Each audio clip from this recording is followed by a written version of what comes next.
Tá ótimo, obrigado, Muratório. É, vou tomar a liberdade de lhe chamar, como eu sempre lhe chamo, de Zé, porque somos amigos de longa data. Claro. Para aqueles que estão nos ouvindo, ah, acho que a nossa relação, desculpa, nossa relação aqui começa lá pelo início dos anos 2000, tá certo? Exatamente, 2000, 2001. Já se vão aí quase, Quase meio século, um quarto de século, né? Tá bom? é isso aí, muita história pelo caminho. Mas, Muratório, é muito um prazer estar aqui, muito obrigado pelo convite. Jorge, a mesma coisa, obrigado também pelo convite e poder compartilhar um pouquinho da nossa experiência nessa área que é uma área nova e que tem uma série de desafios, né? Eu tenho um material aqui, Zé, que permite, de certa forma, a gente tratar um pouquinho sobre esse assunto e dos desafios. Mas antes disso, só me apresentando rapidamente, para quem não me conhece, eu sou o CEO da Energy Spot. Eu sou engenheiro eletricista, formado já há 35 anos, com mais de 40 anos de experiência em aplicações prediais. É daí que vem, inclusive, esse meu relacionamento com o Muratori, que é um ícone do mercado de automação predial e de soluções prediais. É, eu faço a Energy Spot, apesar de ser uma empresa relativamente nova, ela é de um grupo econômico de muita experiência. Nós temos uma empresa de geração de energia com usinas espalhadas pelo Brasil inteiro. Temos também uma empresa no grupo econômico de gestão de energia. Temos uma outra de eficiência energética. E eu imagino até que no segmento de varejo, essa nossa empresa de eficiência energética talvez seja a maior do mercado, entregando aí soluções. Nós temos aí 4.000 localidades com soluções de eficiência energética e vendo esse movimento dos carros elétricos, a gente entendeu que fazia total sentido, né? Uma vez que a gente é especialista desse segmento de energia, fazia total sentido a gente atuar nesse mercado. E aí a gente foi entender as dores de mercado, entender quais são os desafios, quais são os problemas, e acabamos por desenvolver todo um know-how e uma tecnologia voltada para implantação de soluções em recarga de veículos elétricos. Esse material é um material bastante extenso. Depois eu vou disponibilizar o PDF dele para quem quiser. Eu vou tomar a liberdade de pular alguns slides, mas eu acho que seria interessante depois aqueles que receberem olharem com carinho esse material, porque tem bastante informação interessante. Mas ele é um material que ele fala um pouco de normas. Bom, vamos até ver o sumário aqui. É um material que eu trago uma breve introdução, começo a entrar na temática de normas, falo um pouquinho das notícias relacionadas a esse mundo, né, de carro elétrico, e principalmente a preocupação das pessoas com relação ao risco envolvendo, né, carros elétricos e recarga de carros elétricos. Entro aqui um pouquinho na consulta pública do Corpo de Bombeiros, trago algumas informações, principais desafios e soluções sugeridas. Basicamente, esse é o material que nós temos para apresentar e, de novo, eu vou tomar a liberdade de pular alguns slides, né, por conta do tempo, mas que depois vai poder ser consultado por aqueles que desejarem.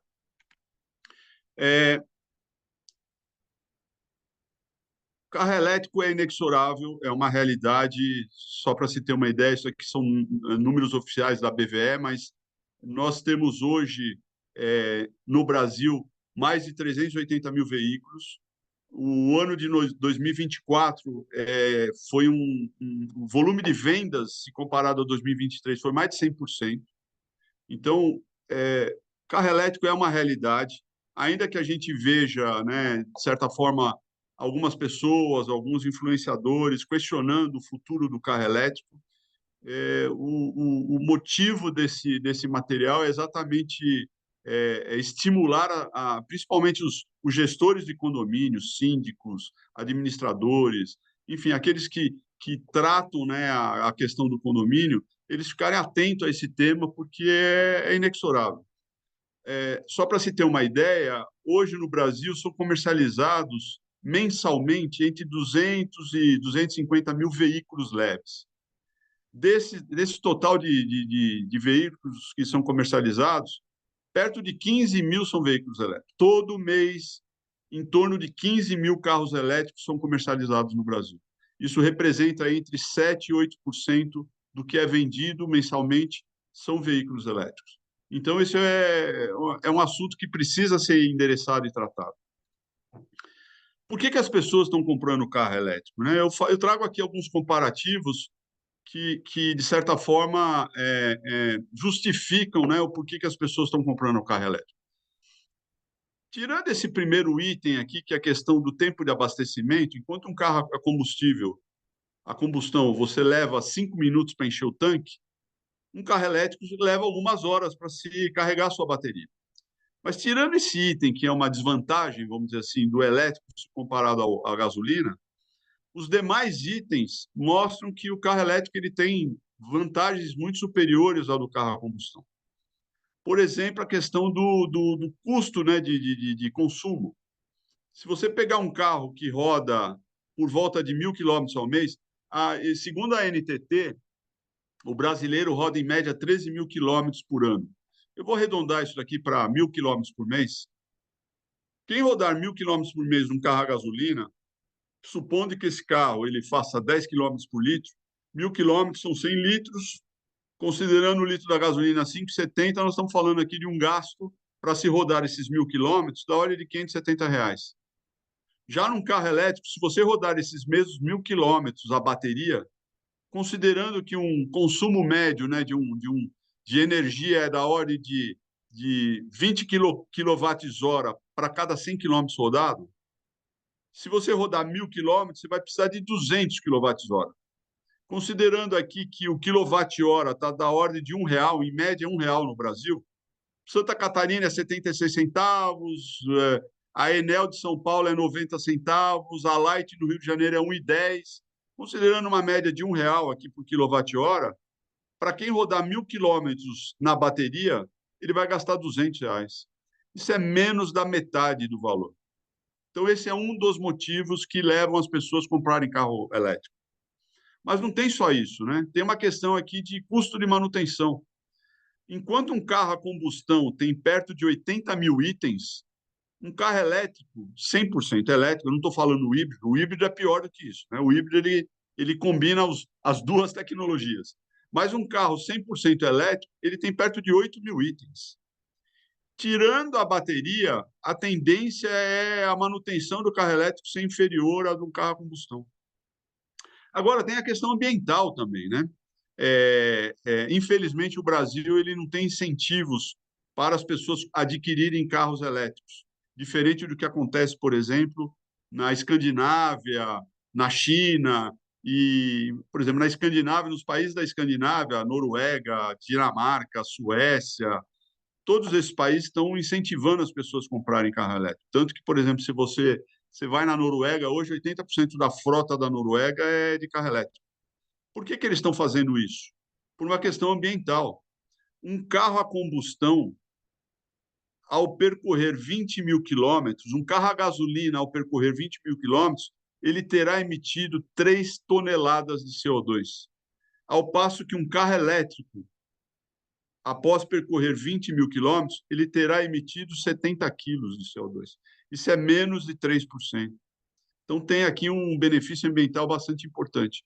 O carro a etanol não é essas 3 toneladas, é da ordem de 1,2 toneladas de CO2, mas o etanol tem o benefício de que a produção do etanol passa pela plantação de cana-de-açúcar, plantação essa que vai lá e rouba carbono. Então, o etanol não tem esse impacto ambiental, ele tem impacto ambiental, mas ainda assim é bem superior ao que o carro elétrico impacta. Então, por conta da questão do custo de rodagem, custo de manutenção e a questão ambiental, as pessoas estão comprando carro elétrico e vão continuar comprando carro elétrico. Agora, implantar um sistema de recarga, ele envolve alguns desafios. primeiro deles é a questão de norma. Existe uma norma, essa é uma norma relativamente recente, ela é de abril de 22, ela vai completar aí 3 anos, né, de publicação. Ela complementa a 5410 e é uma norma que trata especificamente sobre as instalações elétricas para atender os pontos de recarga. Esse é o primeiro desafio. Todos aqueles, né, empreendimentos, enfim, todos aqueles que forem implantar um ponto elétrico, né, um ponto de recarga para um veículo elétrico, e aqui cabe mencionar que não é só carro, tá? Qualquer tomada que esteja servindo, né, esteja provendo energia para se carregar um veículo elétrico, não importa se ele é um carro, uma moto, uma bicicleta, uma scooter, um patinete, qualquer veículo elétrico que esteja sendo carregado, ele precisa ser carregado num ponto de energia que siga a 17019. E lembrando que aqui no Brasil, né, normas da BNT têm força de lei, né? Isso então é uma lei, não é só não é uma recomendação, isso é uma exigência. Então esse primeiro desafio é isso, é como disponibilizar os pontos de recarga segundo norma. Mais ainda, carro elétrico é perigoso? Eu trouxe aqui algumas notícias, de novo, eu vou pulá-las, mas em linhas gerais, essas notícias são notícias que correm, que todo mundo tem acesso, falando de, né, carro que pegou fogo. Carro elétrico pega fogo, sendo absolutamente direto, sim, pega fogo. Só que o carro elétrico ele é mais seguro do que o carro a combustão. O problema do carro elétrico é que, apesar de ele ser mais seguro, quando ele pega fogo, ele é mais desafiador. O combate é mais complicado. Então, ele tem menos chance de pegar fogo, porém, quando ele pega, o combate é bastante, um pouco complicado. Mas eu trouxe aqui algumas matérias só para, de certa forma, endereçar esse assunto, porque eu vou entrar aqui na questão da consulta pública do Corpo de Bombeiros. Mas aqui vocês vão ver matérias falando exatamente sobre isso, né? De o carro pega fogo, porém ele pega numa incidência muito menor. Existe aqui um estudo que foi feito pelas seguradoras americanas. Foi um estudo bastante sério. Seguradora, ela tem a preocupação com o risco, tá certo? E as seguradoras americanas fizeram um estudo estatístico de ocorrências de fogo em carros a combustão e carros elétricos entre 2013 e 2023, portanto, 10 anos de levantamento, e eles chegaram à conclusão que o carro elétrico tem 61 vezes menos chance de pegar fogo do que o carro a combustão. Como é que eles chegaram nisso? Eles chegaram nesse período de 10 anos, eles viram que a quantidade de ocorrências para cada 100 mil veículos, enquanto que nos carros a combustão, esse número era da ordem de 1.200 casos em 10 anos para cada 100 mil veículos, nos carros elétricos eram 25 casos, 25 nos 10 anos para cada 100 mil veículos. 25 para 1.200 dá essa relação aí de 61 vezes. E aí são, enfim, tem várias matérias e todas elas falando que realmente carro elétrico pega fogo, porém numa quantidade muito menor do que no carro a combustão. Agora, por que eu estou falando tudo isso? Em abril do ano passado, o Corpo de Bombeiros fez uma consulta pública, não é norma, é uma consulta pública. É importante, inclusive, mencionar isso, de que isso que foi publicado não é uma norma, não existe hoje nenhum impedimento do ponto de vista do Corpo de Bombeiros para se implantar sistemas de recarga, mas nessa consulta pública, eles trouxeram a preocupação deles com relação a esse item, né, envolvendo aqui incêndios de carros elétricos, e eles mencionavam coisas do tipo, na visão deles, então, deveria se ter um espaço entre vagas de 5 metros, caso isso não fosse possível, então, que se colocasse paredes com sprinkler, enfim. E essa consulta pública, de certa forma, deixou o mercado bastante preocupado. O Corpo de Bombeiros recebeu um volume grande de manifestações em cima dessa consulta pública. Uma manifestação, inclusive, foi nossa, aqui da Energy Spot. Nós mandamos para eles algumas informações, dados técnicos, estatísticos, para auxiliá-los nessa consulta pública. A informação que a gente tem é de que eles estão digerindo agora todas essas manifestações, fizeram aí uma série de ensaios, houve um comunicado multissetorial tranquilizando o mercado, essas entidades, de certa forma, passaram a se reunir com o Corpo de Bombeiros, então a Secov, Sinduscom, a Abrainc, a BVE, auxiliaram, né, vamos dizer assim, o Corpo de Bombeiros com uma série de informações. Nós tomamos conhecimento de que o Corpo de Bombeiros também viajou, foram para a China, Noruega, para a Europa em geral, foram para outros países para entender melhor essa temática, e a expectativa é que agora, em março, abril, eles publiquem uma norma técnica, e aí sim será uma norma técnica. E a nossa esperança é de que muitas das coisas que eles colocaram aqui talvez seja desconsiderado, e caso eles façam exigências, eles farão exigências, que ela seja fruto de alguma análise de risco ou de uma classificação do risco. Mas temos que aguardar o que o Corpo de Bombeiros vai colocar. Mas, de certa forma, por que eu estou colocando isso? Porque nós, aqui da Energy Spot, a gente tem algumas recomendações para se mitigar o risco do que envolve um carro elétrico. E a gente vai entrar um pouquinho aqui nessas recomendações. Uma delas, inclusive, tem a ver um pouco com o que o Estado de Goiás fez. O Estado de Goiás, ele chegou a emitir uma norma técnica, eles emitiram essa norma em junho de 24, já revogaram essa norma, porque esse movimento do Corpo de Bombeiros de São Paulo foi tal de que essa análise, essa norma que será emitida pelo Corpo de Bombeiros de São Paulo, ela vai acabar sendo uma norma que tem aí um envolvimento conjunto de vários outros estados, e é bem possível que essa norma vire uma norma federal. E, portanto, então, o Estado de Goiás ele acabou revogando essa norma que eles emitiram, por conta, inclusive, de toda essa movimentação de mercado. Mas, ainda que ela tenha sido revogada, eu fiz questão de trazer aqui uma coisa que está em linha com as recomendações que eu faço para mitigar o risco envolvido na recarga de um veículo elétrico. O Corpo de Bombeiros de Goiás ele classificou o risco segundo a potência dos carregadores, de tal forma que os carregadores que fossem alimentados em circuitos de até 20 amperes, eles consideravam como sendo risco baixo, carregadores de baixo risco, e, nesse caso, eles não faziam grandes exigências. Então, aqueles que utilizassem carregadores abaixo de 20 amperes, portanto, de até 4 kW, até 4,4 kW,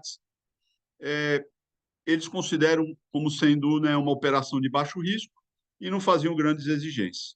No entanto, se você utilizasse no processo de recarga carregadores acima de 4,4 kW, eles já consideravam como sendo carregadores de médio e alto risco, e aí propunham, recomendavam a instalação de sprinkler, exaustão e uma série de outros dispositivos. A gente concorda com isso. Ainda que os carros eles possuam, eles estejam cada vez mais seguros, eles possuam dentro dele, todo carro elétrico tem dentro dele um BMS, que é um Battery Management System, que nada mais é do que um sistema que fica monitorando uma série de indicadores das baterias, principalmente a temperatura dela. Ele fica monitorando a temperatura da bateria e fica gerenciando o processo de carga e recarga e de consumo dela, de tal forma ele proteger a bateria para que ela, enfim, não atinja o ponto de fuga térmica. No entanto, existem estudos correlacionando corrente de recarga, temperatura da bateria e ponto de fuga térmica. Quanto maior a corrente de recarga, maior é a temperatura da bateria, maior é o risco dela atingir o ponto de fuga térmica. Ainda que os carros tenham o BMS, a Energy Spot, a gente entende que o melhor é limitar a corrente elétrica, a corrente de recarga na fonte de energia. Então, provendo, né, um ponto de energia que obrigue as pessoas a utilizarem carregadores de menor potência, principalmente para subsolos e sobressolos fechados. Então, a nossa recomendação, ainda que essa norma tenha sido revogada, nós aqui na Energy Spot, a gente não instala carregadores acima de 4 kW em ambientes fechados, porque a gente entende que, ainda que os carros tenham o BMS e que, teoricamente, eles poderiam, né, sejam capazes de controlar essa questão da temperatura da bateria, a gente acha por bem limitar logo na fonte de energia. Então, a nossa primeira recomendação para essa temática de risco é padronizar em condomínios residenciais e até mesmo verticais o uso de carregadores de menor potência. Mesmo porque carregador de menor potência, ele exige uma infraestrutura mais leve, aonde você tem um carro carregando, um carregador de maior potência, você consegue colocar 3, 4 carros carregando simultaneamente carregadores de menor potência. Bateria não gosta de carga rápida. Eu tenho um carro elétrico, eu não ponho meu carro para carregar em carga rápida. Carga rápida, para mim, é só se eu for fazer uma viagem daqui para a Bahia e no meio do caminho eu tiver que carregar o meu carro, aí eu vou parar num eletroposto e vou carregar ele em 1 hora. Agora, para que eu vou carregar o meu carro em 1, 2 horas se ele vai passar a noite toda na minha casa, na minha vaga, no meu prédio, na minha vaga no prédio residencial? É besteira carregar o carro de forma rápida, sendo que ele vai passar a noite toda lá. E bateria não gosta de carga rápida. Quanto mais lenta a recarga, melhor é para a bateria, menos prejudicial é para a bateria. Então, a nossa recomendação para essa temática risco é padronizar em carga lenta. Agora, qual é o problema da carga lenta? O problema da carga lenta, primeiro, é o tempo de recarga, né? Leva-se mais tempo carregando as baterias com carregadores de menor potência. Mas isso não é um problema, porque é isso daqui. Ó. Vamos só entender, antes de eu entrar no impacto, né, da questão do carro elétrico nos empreendimentos residenciais e na vida das pessoas, vamos entender essa curva aqui. Essa daqui é uma curva típica de um edifício residencial. O pico de consumo de um edifício comercial, ele é das 18 às 23 horas, que é exatamente o horário que as pessoas estão chegando, elevador subindo e descendo, a pessoa chega, liga a luz, liga o ar-condicionado, vai tomar banho, aí ele vai fazer o seu jantar, ele liga o forno, liga o micro-ondas. É por isso que existe esse pico de energia aqui. Aliás, aqui tem um outro dado importante, essa curva traz também a curva de geração de uma usina solar.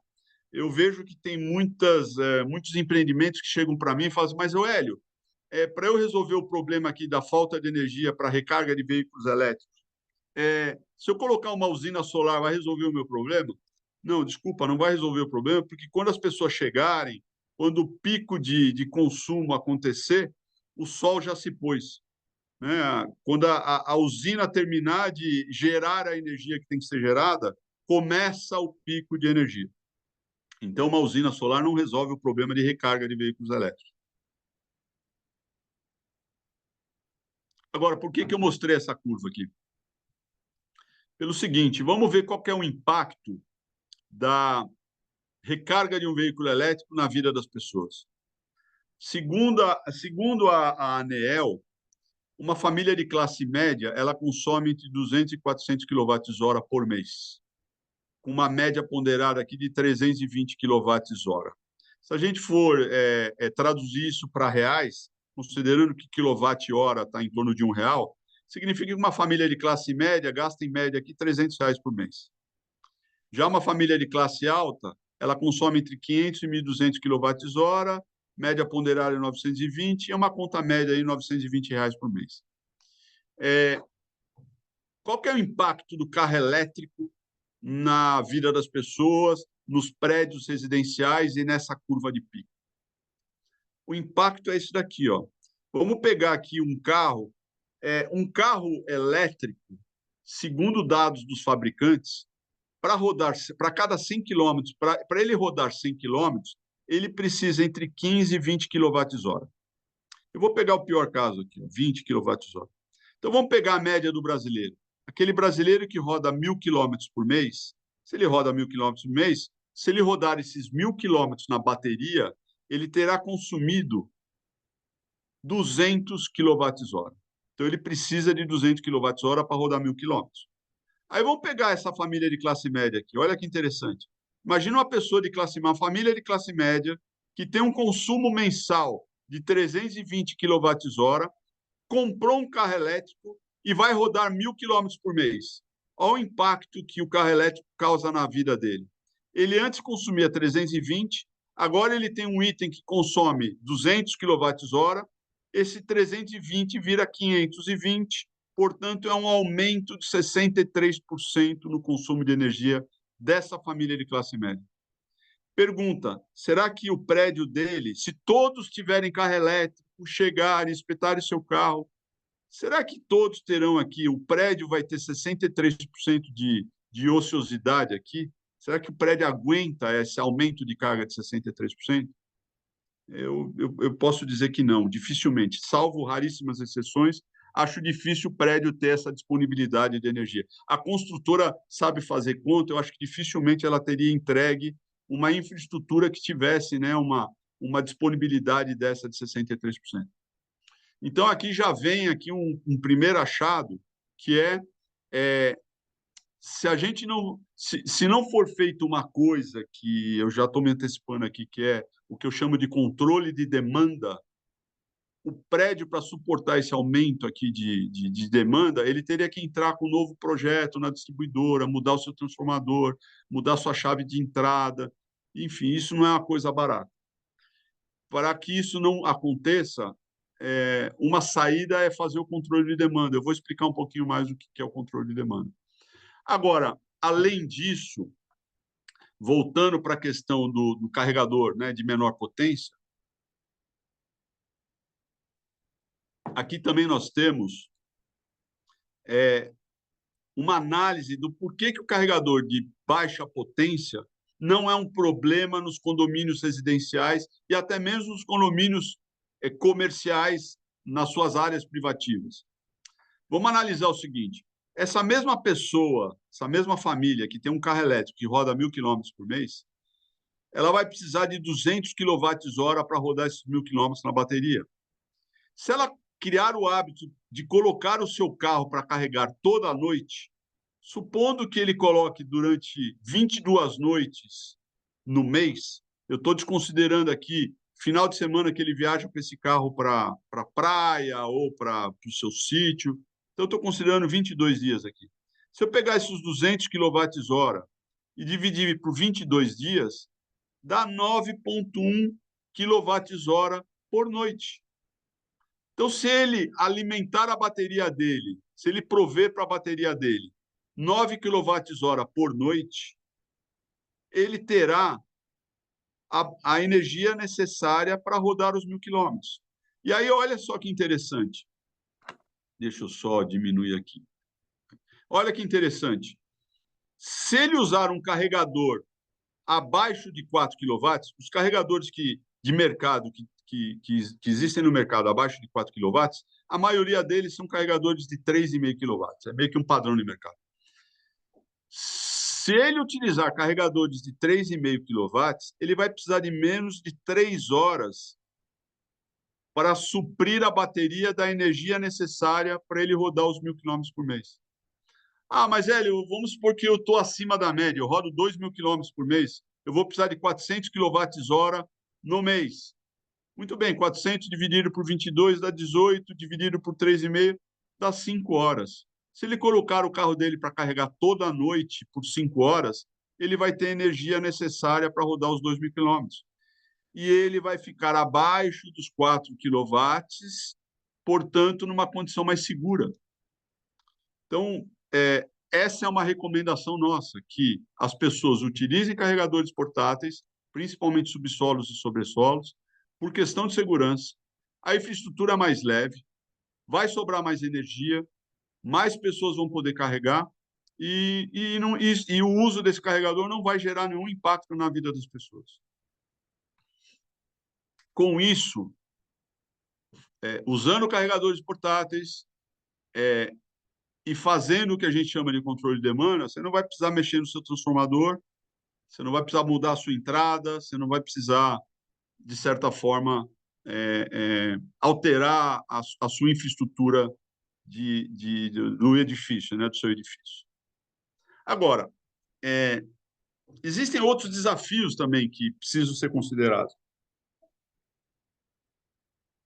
na implantação de sistemas de recarga.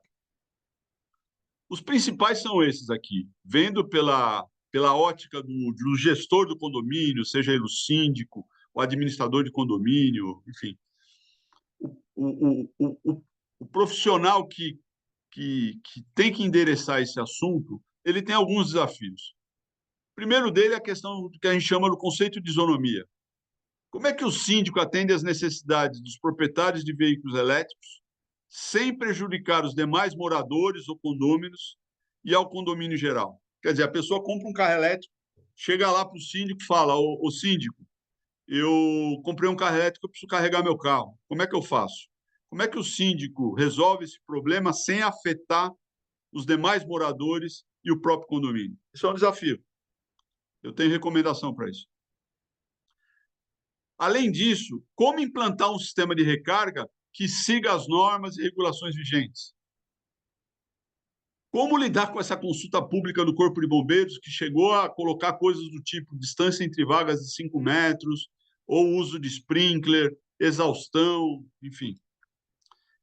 Mais ainda, naquela análise que a gente fez do impacto, né, do carro elétrico na vida das pessoas, aquele aumento de 63%, como lidar com o aumento de demanda de energia junto à distribuidora e fazer as devidas adequações? Esse é um outro desafio, né, do gestor.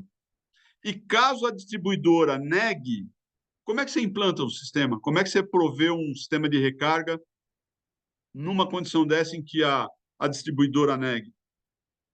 E mais ainda, como cobrar pelo consumo individual, porque haja visto que as pessoas têm que pagar pelo quanto que elas consomem, né? Ninguém tem que pagar essa conta. Então, esses são os principais desafios que eu diria que o gestor ele tem à frente. Soluções sugeridas, no nosso caso. Para atender esses desafios, primeiro, tem que contratar empresas e profissionais que entendam das normas, né, principalmente a 17019, que é o mantra, eu diria que é o mantra das instalações elétricas e das empresas que atuam nessa área. Então, a recomendação nossa é: elabore projetos segundo norma, contrate projetistas especializados no assunto, instale a infraestrutura rigorosamente conforme o projeto, use carregador de até 4 kW. Os carregadores de menor potência, a infraestrutura é mais barata, diminui a pressão por aumento de demanda, sobra mais energia para ser compartilhada, é desnecessária a carga rápida, permite o melhor controle de demanda e facilita o balanceamento de carga. Outra solução sugerida: faça controle de demanda e o balanceamento de carga. Eu vou explicar um pouquinho melhor isso. E use tomadas, né? Enfim, usa as tomadas da Energy Spot. Eu vou explicar o que são as tomadas inteligentes da Energy Spot. Então, é assim: quer dormir tranquilo, quer fazer a coisa direito? Siga as normas, regulações, use carregador portátil e faça controle de demanda. Muito bem. O que é o controle de demanda? Eu vou pular aqui antes de falar das soluções, mas controle de demanda é isso daqui, ó. Lembra daquela curva que eu falei da curva típica de um prédio residencial? Muito bem. O pico está aqui entre as 18 e as 23. Esse em laranja que está aqui é a energia disponível. Conforme vai aumentando a demanda do condomínio, vai diminuindo a demanda disponível. Imagina que a demanda máxima é essa daqui. Conforme vai aumentando a demanda, vai diminuindo a demanda disponível. Só que olha só o que acontece da meia-noite às 6 da manhã. À meia-noite às 6 da manhã, a demanda do edifício cai. Olha a quantidade de energia que fica disponível. Então, dá sim para se carregar os veículos de madrugada, fora do horário de pico. E isso pode ser feito através de um sistema, né? E nós fazemos isso. Aqui na Energy Spot, a gente instala um medidor lá no quadro da onde a gente está puxando a energia, o circuito, e aí fica verificando quanto que tem de energia disponível para poder entregar nos pontos de recarga. Isso que a gente chama de controle de demanda. Eu vou mostrar aqui rapidamente aqui imagens de um caso concreto, só para vocês entenderem do que nós estamos falando. Muito bem. Então, olha só. Aqui é um quadro de distribuição geral do condomínio. Aqui tem uma chave de 400 amperes. Nesse barramento aqui, eu puxei um circuito, eu puxei um trifásico para um disjuntor meu, e é esse circuito que eu vou distribuir entre os pontos de recarga. O que é o controle de demanda? Já que esse barramento aqui ele está atendendo a área comum do prédio, ok? Tem várias outras cargas aqui. O que é o controle de demanda? Eu instalo um medidor nessa chave e fico monitorando a corrente de cada uma dessas fases, de tal forma que se ela estiver atingindo os 400 amperes, eu vou cortando os pontos de recarga para que não se ultrapasse os 400 amperes. E é bem possível que durante o horário de pico, como eu mencionei, das 18 às 23, a quantidade de energia que eu tenha disponível para os pontos de recarga seja pouca. Agora, de madrugada, conforme as pessoas vão dormindo, né, o elevador fica parado, a iluminação do prédio é desligada, enfim, essa carga vai ficando menor, a demanda vai ficando menor por parte do condomínio, vai sobrar mais energia para eu poder alimentar o meu circuito. Aí o que eu faço com esse circuito? Esse circuito eu levo para um quadro. Vocês estão vendo esse quadro? Sim, normal.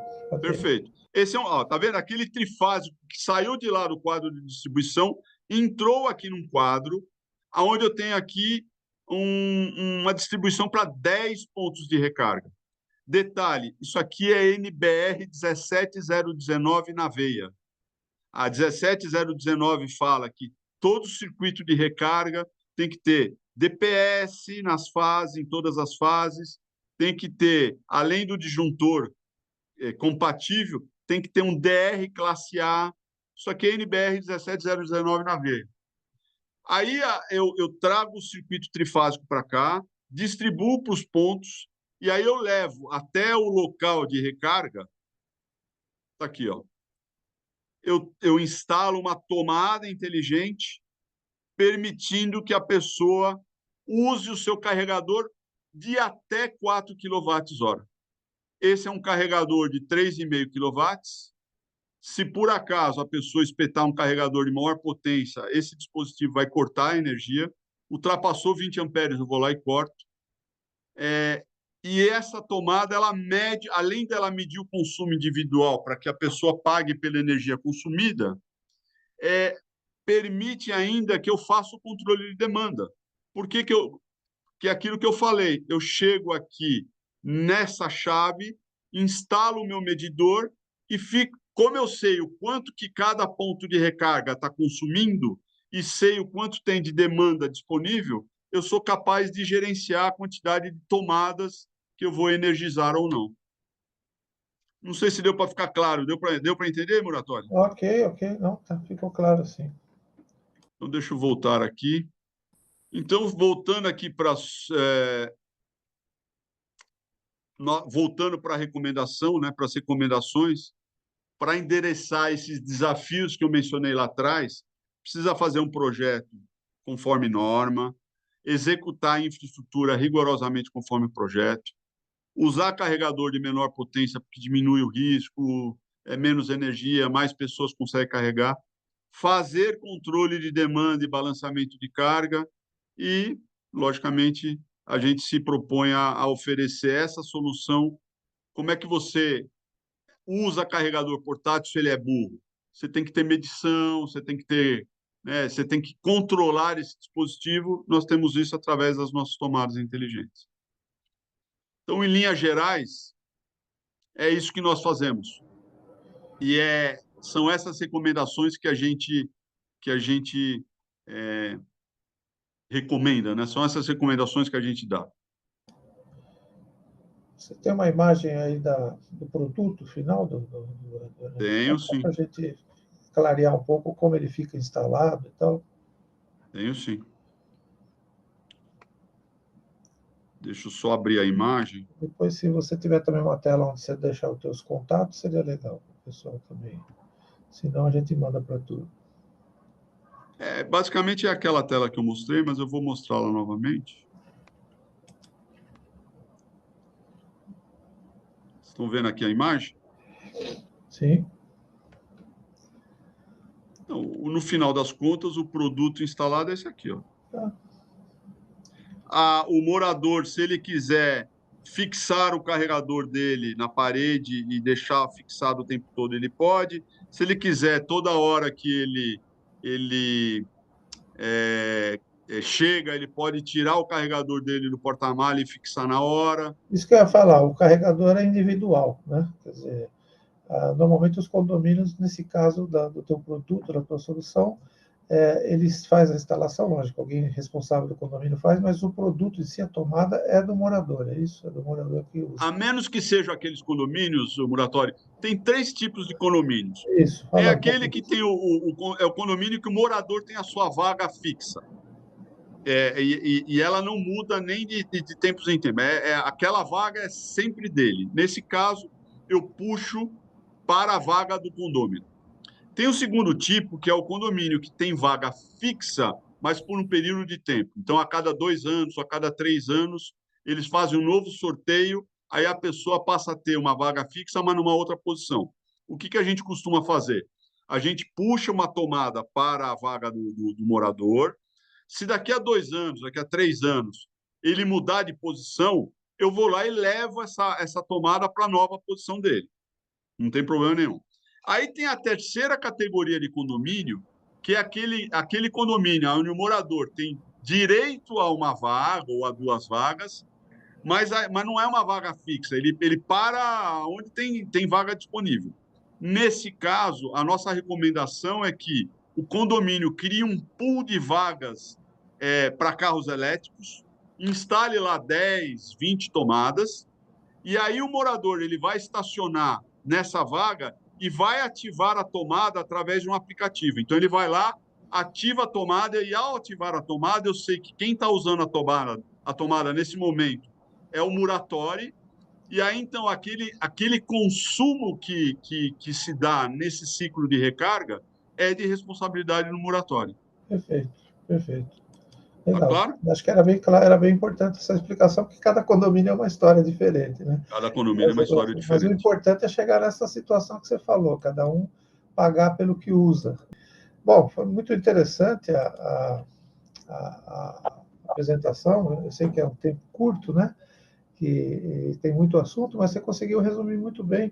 Eu acho que o mais importante é a gente perceber. Você colocou os cuidados normativos, sem dúvida, o projeto, né, a importância de você levantar uma situação real e contar com alguém que saiba fazer esse projeto de uma forma bem assertiva.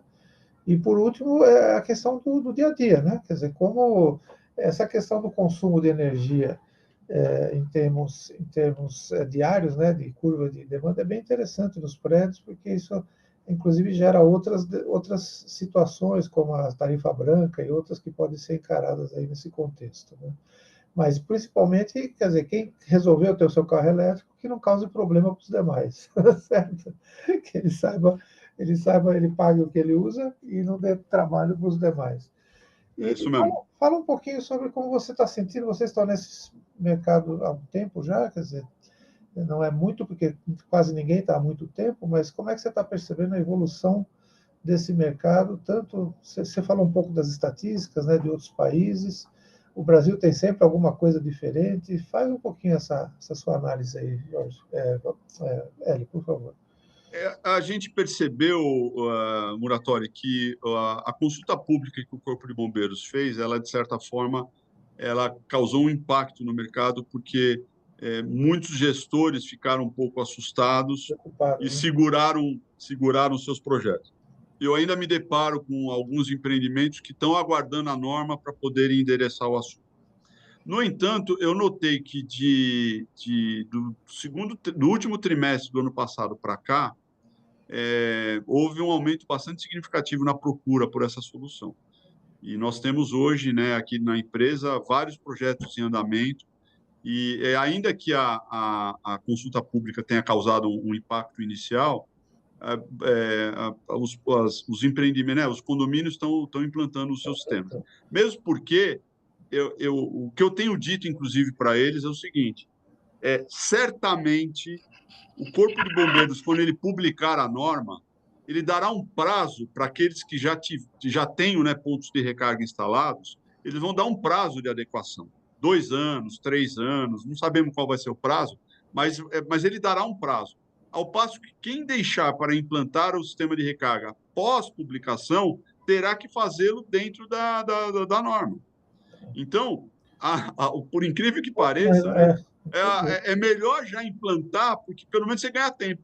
Claro. Aí as pessoas perguntam, mas Hélio, vamos supor que no meu caso aqui, devido à minha classificação, segundo o que a norma vai classificar de risco, eu chegar à conclusão que eu tenha que colocar sprinkler, exaustor e inviabilize o projeto. Bom, primeiro, porque você vai ter um prazo, você vai ter 2 anos para fazer essa adequação. Se por acaso a solução ao término dos 2 anos é uma coisa inviável, você desativa, volta atrás, dá um passo atrás. Ao passo que, se você esperar a publicação, você. É um impasse, de certa forma, mas eu também acho que tem um outro lado que é a minha curiosidade, né? No teu escritório você falou que vocês estão fazendo vários projetos, e como está funcionando para os empreendimentos novos que estão sendo projetados? Você acha que os projetistas elétricos estão preparados para já deixar isso pronto, ou é uma nova disciplina que alguém vai ter que entrar e colaborar, como aconteceu com a automação, né? Houve um momento em que alguns projetistas elétricos falavam que eles iam fazer o projeto de automação. Só que ao longo do tempo a gente percebeu que a maioria das construtoras opta por um projeto específico de automação, de segurança, né? de redes e tal. Como é que você vê a questão, o impacto do projeto, no projeto elétrico tradicional? Então, nós temos falado com algumas construtoras e eu percebo que todas elas estão, né, em níveis diferentes, estão abordando esse assunto. Algumas estão pensando em disponibilizar a infraestrutura seca, outras já estão querendo disponibilizar os pontos de recarga, algumas estão considerando o que a norma fala, que é o fator de demanda igual a 1, então a soma de todos os pontos no seu projeto de elétrica. Outros não, outros estão considerando um fator de demanda inferior a 1, e aí, então, portanto, teria que se ter um controle de demanda. Eu percebo que as consultoras estão lidando o assunto de formas diferentes, mas estão lidando com o assunto. No entanto, todas elas estão preocupadas com relação à norma no que se refere aos complementares. Por exemplo, se a norma exigir sprinkler, eu tenho dúvida se eles vão disponibilizar sprinkler. Se a norma exigir sistema de exaustão, eu tenho dúvida se eles vão fornecer sistema de exaustão. Entendi. Mas eu percebo que todas elas estão tratando o assunto. Pelo menos todas aquelas que a gente tem se relacionado, elas estão tratando esse assunto de formas diferentes, com estilos diferentes, mas esse é um tema que já está populando, né, os trabalhos das No dia a construtoras. dia. Parece que o Anderson quer fazer uma pergunta. Anderson, você está aí? Pode ficar à vontade. Assim, essa é outra coisa. Ele falou sobre a questão de instalar a tomada na vaga do morador, até ele mudar, né? Mudar de posição e mudar a tomada também. Mas no caso que você tem uma tomada ali, aquele ponto fixo, como é que se reconhece que aquele morador, quando ele essa tomada inteligente, consegue gerar relatório, consegue reconhecer o carregador, tem alguma como de reconhecer que aquele carregador é aquele morador, de tomar esse consumo dele diário, até ele chegar ali, conecta aquele carregador dele. Como é que eu vou saber que foi ele que consumiu aquilo no final do mês? Tem que gerar um relatório disso? Perfeito. Boa pergunta, Anderson. Obrigado por fazê-la. Sim, na realidade é assim. Existem várias formas, né, de operação no nosso sistema. Se é uma vaga fixa e a gente sabe que aquela vaga só será utilizada pela família daquela unidade, a gente pode até deixar a tomada ativada e todo o ciclo de recarga que acontecer naquela tomada, eu vou associá-la ao apartamento 12, por exemplo, do bloco A, apartamento 12 do bloco A. Essa é uma forma.